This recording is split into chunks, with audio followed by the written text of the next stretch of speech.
प्रिय विद्यार्थियों, कल हमने स्ववृत्त के बारे में बात की थी, यानी कि बायोडाटा के बारे में बात की थी और साथ में जो है हमने समस्या पढ़ी थी। नरेंद्र और उसके चाचा की जो है बातचीत हो रही थी और समझाया गया था उसके चाचा के द्वारा कि किस प्रकार से जो है स्ववृत्त या बायोडाटा जो है वो लिखा जाए। ये हमने बात की थी कल।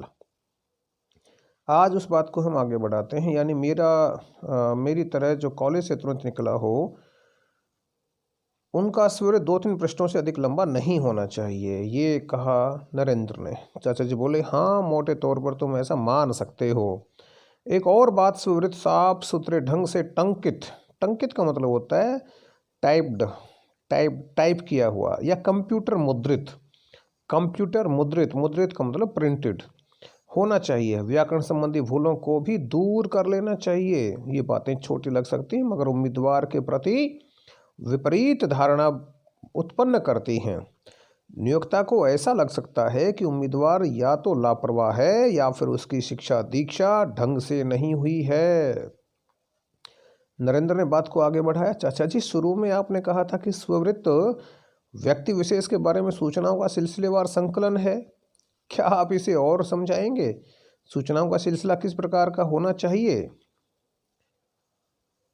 अनुभव चाचा जो है वो अपनी अनुभव सिद्ध वाणी में बोले, बेटे, स्ववृत्त सूचनाओं का एक अनुशासित प्रवाह है, यानी इसमें प्रवाह और अनुशासन दोनों ही होने चाहिए।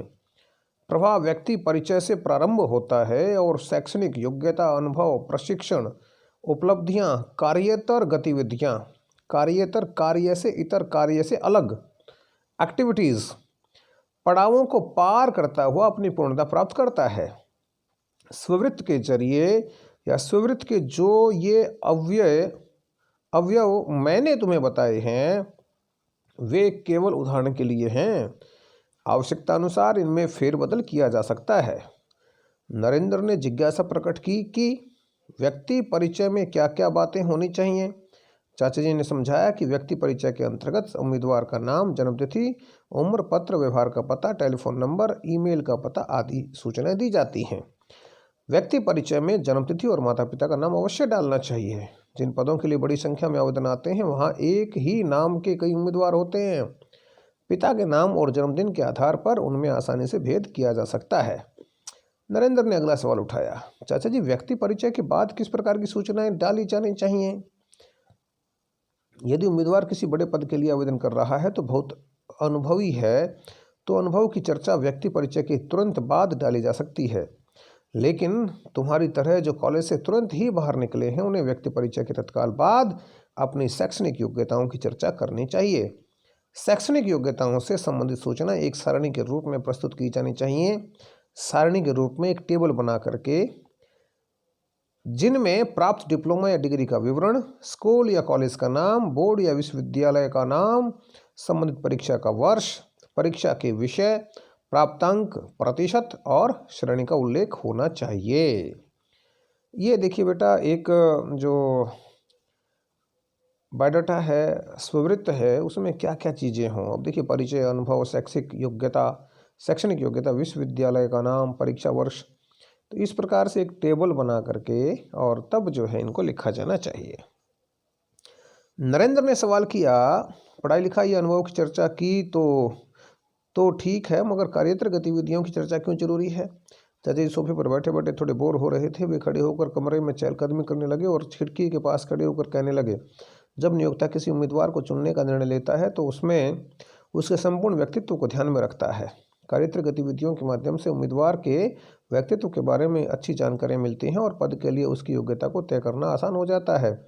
मसलन यदि कोई उम्मीदवार अच्छा फुटबॉल खिलाड़ी है तो यह माना जा सकता है कि उसमें टीम भावना अवश्य होगी। अगर किसी को भाषण या वाद विवाद में ढेरों पुरस्कार मिल चुके हैं तो इससे उसकी वाक्पटुता और संभाषण कला का पता चलता है। यदि तुम्हारी ऐसी कोई गतिविधि या हॉबी हो, कोई हॉबी है, कोई गतिविधि है, कोई शौक है जो तुम्हारी उम्मीदवारी को सबल बनाते हों, मजबूत बनाते हों, स्ट्रांग बनाते हों, तो उनकी चर्चा करना मत भूलना। नरेंद्र बोल पड़ा, चाचा जी, मुझे तो भाषण और वाद विवाद में बहुत सारे पुरस्कार मिले हैं। पर्यटन का तो मुझे बहुत शौक है। क्या मुझे अपने स्ववृत्त में इनकी चर्चा करनी चाहिए थी? चाचा जी थोड़ा गुस्सा दिखाते हुए बोले, क्या अब तक तुमने इनकी चर्चा नहीं की है? क्या तुम इनकी चर्चा करना भूल जाते थे? अगर तुम मार्केटिंग एग्जीक्यूटिव का पद लेना चाहते हो तो तुम्हारी इस प्रकार की गतिविधियां तुम्हें अन्य उम्मीदवारों से मीलों आगे ले जा सकती हैं। मार्केटिंग एग्जीक्यूटिव के रूप में वैसे लोग सफल साबित होते हैं जो वाकपटु हों, जिन्हें घूमना फिरना अच्छा लगता हो। चाचा जी को अचानक एक और बात याद आई। स्मृत में 2-3 वैसे लोगों के नाम पते भी दिए जा सकते हैं जो उम्मीदवार के रिश्तेदार न हों मगर उनकी योग्यताओं एवं क्षमताओं के परिचित हों। जिन लोगों का विवरण दिया जाए वे प्रतिष्ठित व्यक्ति हों, विशेष टीचर हो सकते हैं, प्रोफेसर हो सकते हैं और कोई शिक्षाविद हो सकते हैं। यदि वे उसी क्षेत्र के जाने माने लोग हों जिस क्षेत्र में उम्मीदवार आवेदन कर रहा है तो ये सोने पर सुहागा वाली बात है। मगर चाचा जी जो उम्मीदवार पहले से कहीं काम कर रहे हैं वे तो इस प्रकार का विवरण आसानी से जुटा लेंगे, मगर क्या करें जो कॉलेज से तुरंत निकले हैं और संबंधित उद्योग या क्षेत्र के लोगों से जिनका परिचय नहीं है वो क्या करें? चाचा जी का उत्तर था, जो कॉलेज से तुरंत निकले हैं उन्हें अपने प्रिंसिपल या प्रोफेसरों के नाम पते देने चाहिए। कॉलेज से तुरंत निकले छात्रों के मामले में नियोक्ता प्रिंसिपल या प्रोफेसरों की राय को महत्वपूर्ण मानते हैं, क्योंकि इन लोगों ने उम्मीदवार का विद्यार्थी रूप में कई वर्षों तक नज़दीक से देखा परखा होता है। नरेंद्र का सभी शंकाओं का समाधान हो गया था। नरेंद्र की सभी शंकाओं का समाधान हो गया था। चाचा जी को धन्यवाद देते हुए बोला, चाचा जी आपने इतनी बहुमूल्य जानकारियां दी हैं, अब शायद सुब्रत की वजह से मैं खारिज नहीं किया जाऊंगा, शायद अगली बार मैं ज़रूर सफल हो जाऊंगा। चाचा जी मुस्कुराते हुए बोले, धन्यवाद इस प्रकार नहीं, पहले मम्मी को चाय के लिए बोलो और आज का अखबार लेकर आओ। मैंने अब तक अखबार नहीं देखा है, और हाँ, जब तक मैं अखबार का दैनिक पारायण संपन्न करता हूँ तब तक तुम मुझे अपना एक सूरत बनाकर दिखलाओ, मैं भी देखूं मेरी बातों का तुम पर क्या असर पड़ा है। चाचा जी अखबार के साथ चाय की चुस्कियां लेने लगे और नरेंद्र अपने कमरे में अपना एक सूरत तैयार करने लगा। कुछ समय के बाद वह बाहर निकला और चाचा जी के सामने उसने अपना सूरत पेश कर दिया, जो इस प्रकार था। ये देखिए एक सूरत का प्रोफोर्मा है और इसको आप अपनी जो नोटबुक है उसमें नोट करेंगे। ध्यान रहे, नाम आप अपना कर लें। नाम आपका, आपके पिताजी का नाम, आपकी माँ का नाम, आपकी जन्म तिथि, आप अपना पता, ये चीज़ें जो आप इसमें अपनी कर सकते हैं। हाँ, एजुकेशन जो है वो 10वीं कक्षा अपनी भर लीजिए और 12वीं BSc MA जो भी हैं ये आप इसकी भर दीजिए। अन्य संबंधित योग्यताएं और उपलब्धियां, कार्यत्र गतिविधियां, ये यहाँ तक जो है आप इसको बेटा कंप्लीट कर लेंगे। इसी प्रकार से लेफ्ट हैंड साइड को आप तिथि और स्थान एंड राइट हैंड साइड जो है आप हस्ताक्षर जो है अपने कर देंगे। ध्यान रहे, आप इसको अपना बायोडाटा या अपना स्ववृत्त जो है समझ करके भरेंगे बेटा, ठीक है। नरेंद्र का इसमें नाम बेशक ना रखना, आप अपना नाम इसमें कर लेंगे। आवश्यक रूप से लिखना है ये। चाचा जी ने स्ववृत्त पर नजर डाली और नरेंद्र को की ओर देखकर संतोष और प्रशंसा के सम्मिलित भाव से मुस्कुराए। थोड़ा विराम देकर वे आगे करने लगे, अब तुम्हारा स्ववृत्त पूरी तरह से तैयार है, इसे सुरक्षित रखो और जब भी आवेदन करना हो इसे भेज देना। विज्ञापन में वर्णित योग्यताओं और आवश्यकताओं को ध्यान में रखते हुए उसमें थोड़ा हेर फेर या जोड़ घटाव करना मत भूलना। इसके बाद चाचा जी ने क्षण भर की एक अर्थपूर्ण चुप्पी साधी, फिर बोले, लेकिन नरेंद्र यह तो आधी ही लड़ाई है, आधी तो अभी बाकी है। क्या मतलब? नरेंद्र की उत्सुकता बढ़ गई। मतलब यह है कि फिर सुवृत्त देने भर से काम नहीं चलता, सुवृत्त के साथ एक आवेदन पत्र भी लिखना होता है। इस आवेदन पत्र के साथ हम सुवृत्त को लगाते हैं और नियोक्ता को उसके विचार के लिए भेज देते हैं। मगर चाचा जी जब सुवृत्त में सारी जानकारियाँ दी जाती हैं तो फिर आवेदन पत्र लिखने की क्या ज़रूरत है? हाँ, एक बात और ध्यान रखें बेटे, जो जैसे सुवृत्त है इसको आप बोल्ड रखें और यानी कि इनको आप ब्लैक पेन से कर सकते हैं, सुवृत्त को ब्लैक पेन से लिखें। इसके बाद जो भी ये मैटर जो आप बीच में देख रहे हैं, ये सारा मैटर भी जो है आप ये वाला जो मैटर है इसको भी इसी प्रकार से जो अपने उसमें नोट करें और ब्लैक पेन से ही इनको आप लिखें मोटा मोटा करके, ठीक है। ऐसे ही जो एक फिर हेडिंग यहाँ बन जाती है, तो इस हेडिंग को भी आप अन्य संबंधित योग्यताएं ऐसे ही लिखें। और एक ये भी थोड़ा सा आप ध्यान रखेंगे, ये जो ये प्रारंभिक बिंदु हैं ये बिंदु भी आप ब्लैक पेन से करें, यानी कि इसको आप सुंदर करें। ऐसे इसको भी जो है ब्लैक पेन से, इसको भी आप ब्लैक पेन से करें। ठीक है, तो एक एप्लीकेशन या एक प्रार्थना पत्र या एक आवेदन पत्र और इसके साथ लगेगा। यह सचिवालय स्वीकृत तो बना बनाया रखा होता है, विज्ञापन देखा और भेज दिया। अतः सिर्फ स्वीकृत से यह पता नहीं चलता कि उम्मीदवार पद और संबंधित संस्थान को लेकर कितना गंभीर है। स्वीकृत की एक कमी यह होती है कि उसमें सूचनाओं का सिलसिलेवार संकलन के रूप में होता है। इसमें भाषा का यह वैयक्तिक स्पर्श जो है नहीं आ पाता। दूसरी ओर आवेदन पत्र हर विज्ञापन के लिए विशेष तौर पर लिखे जाते हैं। ये उम्मीदवार के भाषा ज्ञान और अभिव्यक्ति की सूक्ष्मता के आधार की तो जानकारी देते ही हैं, साथ ही यह भी दर्शाते हैं कि उम्मीदवार पद और संस्थान को लेकर गंभीर है या नहीं है। नियोक्ता को योग्य उम्मीदवार की तलाश तो होती ही है, यह अपेक्षा भी रखता है कि चयन के बाद वह नौकरी में कम से कम कुछ वर्षों तक अवश्य टिके। आवेदन पत्र से बहुत कुछ इन बातों का आभास नियोक्ता को मिल जाता है। चाचा जी, आवेदन पत्र तो हम लोग स्कूल के ज़माने से लिखते आते आ रहे हैं, क्या नौकरी का आवेदन पत्र अपने स्वरूप में अन्य आवेदन पत्रों से भिन्न होता है? आवेदन का ढांचा या स्वरूप तो वैसा ही होता है जैसा अन्य दूसरे पत्रों का होता है, लेकिन इसका उद्देश्य जो है अलग होता है। पद के लिए अपनी योग्यता और गंभीरता के प्रति नियोक्ता का विश्वास जगाना। उद्देश्य की भिन्नता की वजह से इसकी विषय वस्तु अन्य आवेदन पत्रों से भिन्न होती है। चाचा जी, फिर आप यह भी बता दें कि अब विषय वस्तु के अंतर्गत क्या होगा, उसमें उसको आकार कैसे देंगे?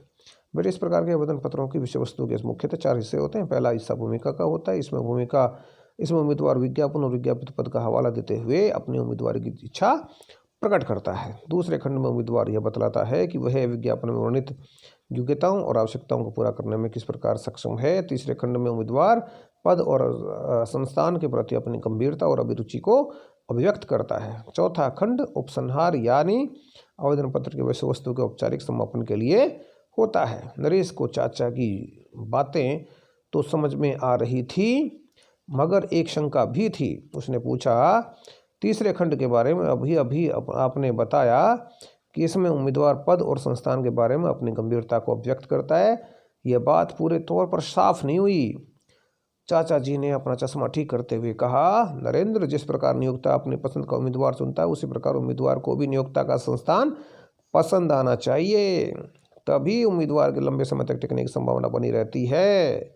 जब उम्मीदवार और संस्थान को लेकर गंभीर होता है तो वह उसके बारे में जानकारी हासिल करता है और यह तय करता है कि वह अपने सपनों और भावी योजनाओं के अनुरूप है या नहीं। अगर उम्मीदवार ने जानकारी जुटाने के बाद संस्थान को अपनी इच्छाओं के अनुरूप पाया तो आवेदन पत्र में इसकी चर्चा अवश्य होनी चाहिए।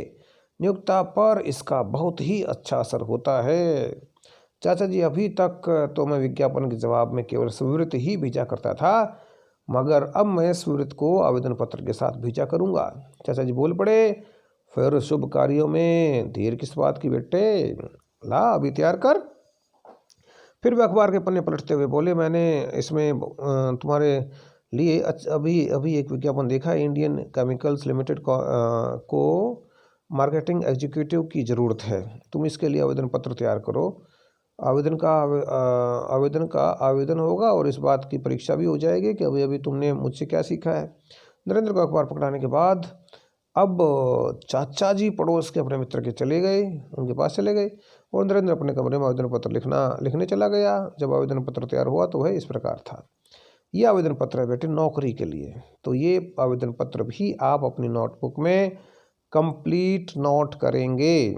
ध्यान रखें, ऊपर वाला जो है जो ये वाला जो मामला है, इसको जो है आप ये वाला जो मामला बेटा, इसको आप ज्यों का त्यों लिख लें, कोई दिक्कत नहीं है। मुंबई की जगह दिल्ली कर लें, ठीक है, नज़दीक है।